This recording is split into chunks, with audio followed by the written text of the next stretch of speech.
booties for black girl nerds.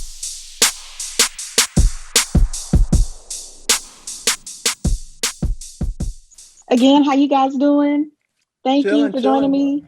I feel like I'm finally invited to the living room exclusive meetings that you guys have on the show. Yep. Yeah, yeah. I Front room cookouts. know, right? Starting off, you guys' comedic timing is amazing. Like it will draw. I can't wait for the fans. It draws you in from beginning to end. How did you guys? And this is for anybody that wants to jump in, anybody that has a secret answer.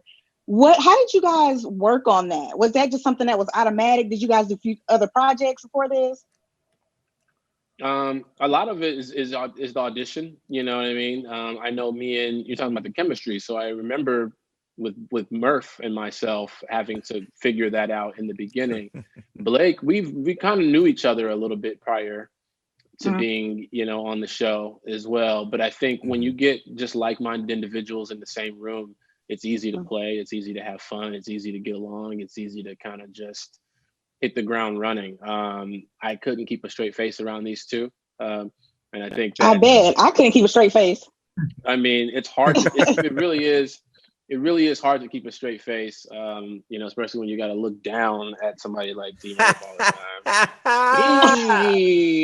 Got him. Y'all know he lying about his height, right?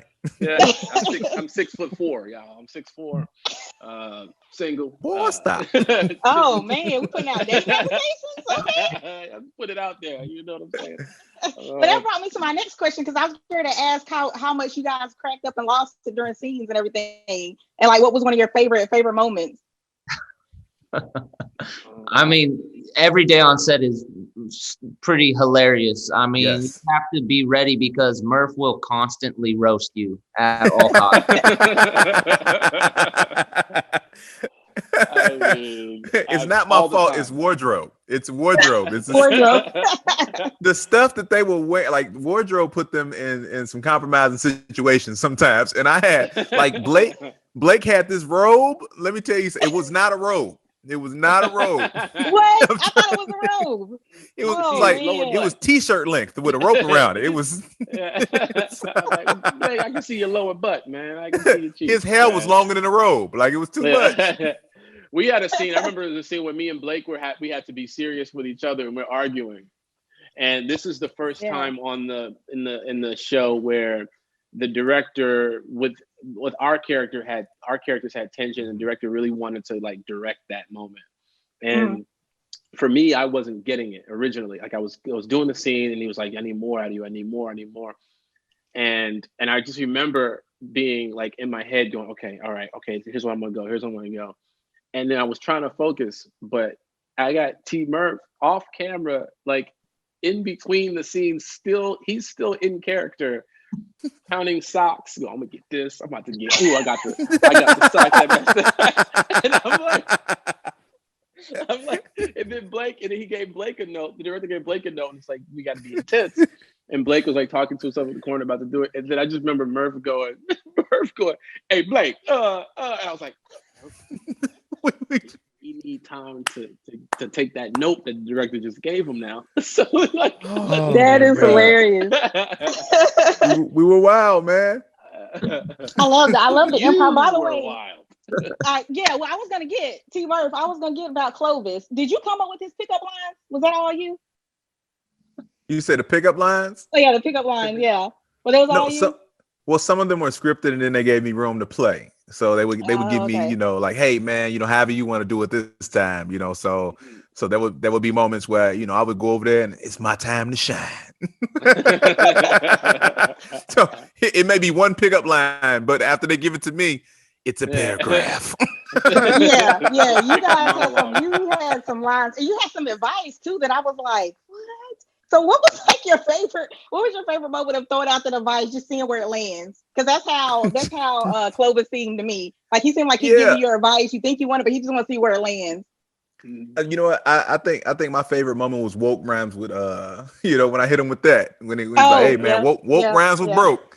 That right there was that was because when you think about it, before everything hit the fan and people really got out there, if you were the woke person, you were canceled. Nobody wanted to be that. Before every company hopped on. We stand in solidarity with the Black community. Please. 2 weeks ago, you weren't thinking about us, but now it's like, oh wait, we can get canceled now. We stand in solidarity. Nobody wants to get the reverse canceled, but before when you were woke, you lost everything. I mean, you look at Colin Kaepernick. You know, one knee later, it was a wrap. Right. So yeah, I think that was probably the line for me. That bit of advice: woke rhymes with broke. And speaking of woke, by the way, one of my favorite lines was, "First you get the money, then you get the woke." That was one of my favorite lines in here because it had so many different meanings. So for each of you, I was wondering, when was that woke moment in your career where you were like, if I just would have figured that one thing out, I could have did X, Y, and Z. Ooh. I had a moment in my career very early on, something that happened to me, and it didn't hit me until years later, but I always thought back to that moment and when I was able to internally and mentally overcome that thing that had been blocking my productivity and my trajectory. When I was 18, I want to say I was doing this video, this like, it was like, they're called industrial videos. It's where you do a video for kids or for a workplace where you put together like a safety video or this, or I did one for eating healthy for kids. And I was the main character in this thing. And it was one of my first ever gigs, period. And I remember I had to play a leader in the band and I'm playing this guitar. And I remember I was the only Black person on set. The crew, everybody, all white. And you know, that I didn't even think of it. Like at the time, I was just going to work. It was just like, oh, I'm the person they cast for this character. The director was saying I wasn't smiling enough, right? And she was like, Lamorne, smile. And I was like, oh, okay, cool. Right, Lamorne, smile. And now she's got the crew behind her, the client, the people buying the product, all this stuff. And she's screaming at the top of her lungs. And she's going like this to me. Smile. Let's see those teeth. Let's see those teeth. And I'm sitting there like this. And halfway through, I was like, okay.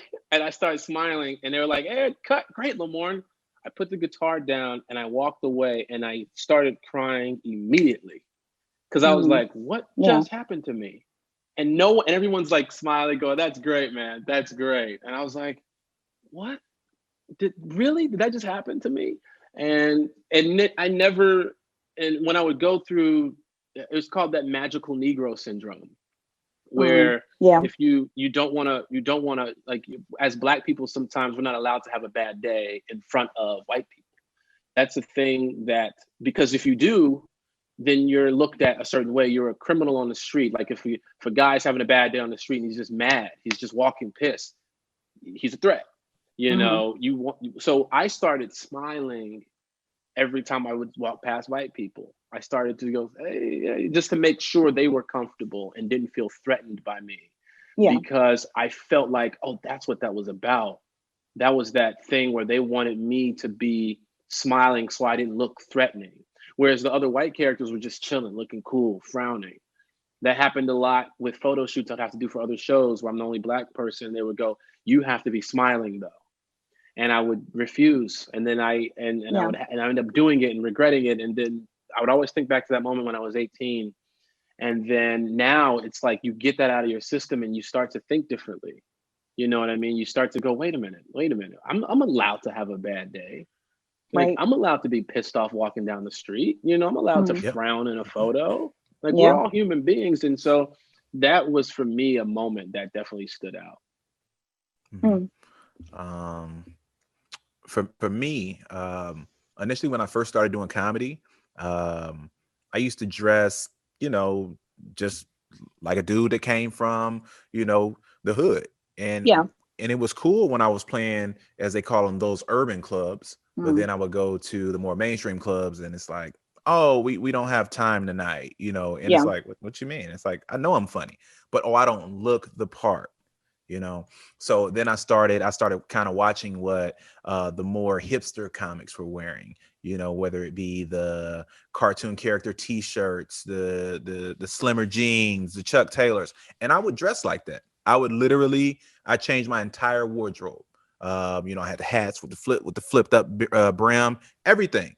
And I literally started getting these auditions, these spots at these clubs, same type of material I've been doing from day one, but now I look different. And it was like after I got to a certain point, then it was like, okay, now I can be me. But it was weird because in order to be accepted, in order to get into the industry, in order to get to the point that I wanted to get to get those showcases, I had to look different. I couldn't look like, you know, the guy who would go, you know, on the south side of Chicago and buy an outfit, you know, from one of the stores. It's like, oh no, man, I gotta roll these pants up a little bit, you know, I gotta have a colorful side. Like so, you know, being able to get to that point and honestly, you know, show who I truly am. Now it's like you can come out and you can be whoever you want, but a lot of people don't understand that for Black people, it's still not that way. You still have to look just the jump part. through those hoops. You still have to play the part, and if you don't, you won't get the part. You know, so that was early in my comedy career. That's very, and you don't think about the style too for comedians too sometimes because you're so used to what's coming out of your mouth. So that's an interesting perspective on that. Yeah. Blake, do you have any moments that stood out to you? You know, I think in a lot of ways, this show for me and the whole experience of, you know, going to Canada, which isn't the most diverse place as far as, like, you know, having Black people there. So like even going into like a restaurant with the crew and you know that you're walking into the place where this might be the biggest group of Black people these people have ever seen in their life. And as an observer, kind of being with the group and being able to also step out of it, you can feel it. You can kind of feel like a change of energy or whatever. And for me, that was I don't know, it was very eye-opening to me, and just knowing like, damn, like walking into places like that and having to like switch your energy or whatever. It you know, part of it was sad, but it was like it was cool to be a part of the group I was with. It felt good to be coming in. I don't know. It was just a eye-opening experience all around. Yeah, and that's one of the things too I like about Gunther, the character that you play, is that he's taking in everything instead of judging different things and, you know, stepping where he doesn't. He always kind of checks himself and, you know, runs it by Keef and runs it by Clovis just to make sure everything kind of lines up, which I think is very timely for the situation that we're in these days. But I wanted to ask you on the other side of him though, has it made you more zen, Blake, to play Gunther now? And do you have a favorite yoga pose? Yeah, you know, I didn't really pick up the yoga. Part of me wants to do it. Let's do it, Blake. I don't know, something you would really clown me for, and I'm not trying to give with you. It. I'll do it too. Oh, I actually thought you did yoga already. You're so dedicated. I did too. I would have thought too from the show. I would have thought so from the show. Okay. The hair gives me yoga vibes. Yeah, for sure. And you're really flexible. When you put your legs up over your head like this, that's cool. When you do that, can you show us? Yeah. Can you show us now? Like, have you seen the shorts he has on? We don't want to see that right now. Oh yes. Oh man. Not the short. What are you wearing? They're riding. I'm wearing cheerleading shorts. Cheerleading. I was not going to get cheerleading shorts, but hey. Oh my! I feel like that's Blake. Let's go. Do you? I feel like that's very how you gotta do. What are you wearing? Speaking of clothing, though, by the way, you have a shirt line. Did you wear any of that on the show that we missed? No, but Murph was bugging me for some gear for sure. Yeah, I'm still waiting. I'm still waiting. I didn't mean to bring up old. Yeah, I've actually bought his clothing line. There's a store that I frequent, and they sell his clothing line, and I bought it and didn't know it was his. And like I'm like posting like, yo, this shirt hot. Yeah. And so he was like, yo, he's like, you know, that's my shirt. And I'm like, no, I didn't. Send me the rest of them. The whole collection. Season 2. All of them. Lamorne, I wanted to ask you though, did you always dream of playing a cartoonist? Because you do it very well. Oh, thank you. I'm a skilled performer. Oh my God, this guy. Some would compare me to Daniel Day-Lewis Washington. No, Washington. I like it. Yeah. So no, I never thought of it, to be honest with you. I used to doodle as a kid, and my drawing skills are so bad. And so therefore, shut up, Murph. And so, therefore, true. For me, I always dreamed of playing another person that existed. And I got lucky because he not only existed, but he still exists. And he's alive and well and healthy and very active and still doing his thing. So obviously very grateful for him. Otherwise, we wouldn't be having this conversation. So I haven't dreamed of it, but I dreamt of playing him, but not necessarily a cartoonist. Okay. You want to show him the rose you drew? Oh, you drew something? Oh, wow. It's very. This is a rose, and this is my rose to you. Oh, but it's not. I like it, but it's not with Sharpie though. Where's the Sharpie at? Where's the Sharpie with it though? They Hulu didn't provide me with. I like T Murph. I'm trying to hold it together, and T Murph like loses it in the corner. Like I was really holding it together. I was doing good. It's a damn rose. Okay? That's a dandelion, man. I don't know what that is. Oh God! You don't get roses. You don't get roses. Oh, nobody loves you. Take your rose back. Okay. All right. Nobody loves you. All right. I'm glad they don't look like that. I can tell you that right now. Man, you got some fake roses in the back right there. What is that over your right shoulder? Don't say roses. I don't know. Tulips? I don't know. Decorations, man. Good old floral arrangement. You in the locker room and you talking about.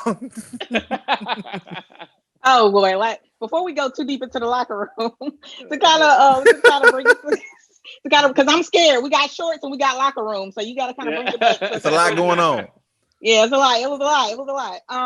I want to ask you guys, what if you guys could have a comic character follow you around and give you life advice? What would you choose? Like, who would it be? A comic character follow us around and give. Yeah, I got mine. Ooh, I would probably say.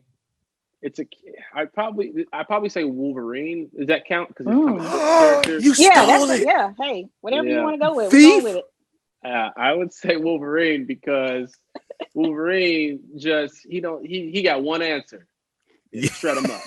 Like, hey man, it's like, what should I do here? Well, I got one idea. Like that's the kind of energy I need more in my life because I've been told a time or two that I'm a bit of a pushover. So sometimes I'm okay. Maybe I need a boost of like, of Wolverine, What you got, T Murph? Well, he stole the one that I was going to say because apparently we all watched the same cartoon growing up. But you know what? Papa Murph. Could I have two? Could I have like one on each shoulder? Go ahead. Hey. So I would say I would have Black Panther and Killmonger, just because I feel like that's a really good balance. Because there are instances where you need, T'Challa on one side. Yeah. Hey man, we don't need that energy, But then there are other instances where you need Killmonger, where you like burn it to the ground. So I would definitely I would utilize those because I feel like as Black people right now, that's what we have. I was gonna say that's very well. We have Killmonger. Yeah. And you can't have one without the other, just like you can't have Malcolm without Martin. So true. Blake, what you taking us out with? What you got? Yeah, I'm just pulling up to the party with Thanos. Come on, let's go. Well, that's the end of the party. That's the last damn party. We done then.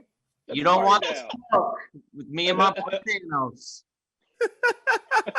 I was not expecting that pick. I love it. Thank you guys for keeping us woke. I appreciate it. This is such a cool series. Thank you very much. Thank you for having us. Go tell the world. Tell the world all about it. We got to tell the world, and you guys stay safe. Thank you so much again. Yeah. All right, you too. Take it easy. Right. Thank you. Peace. Bye.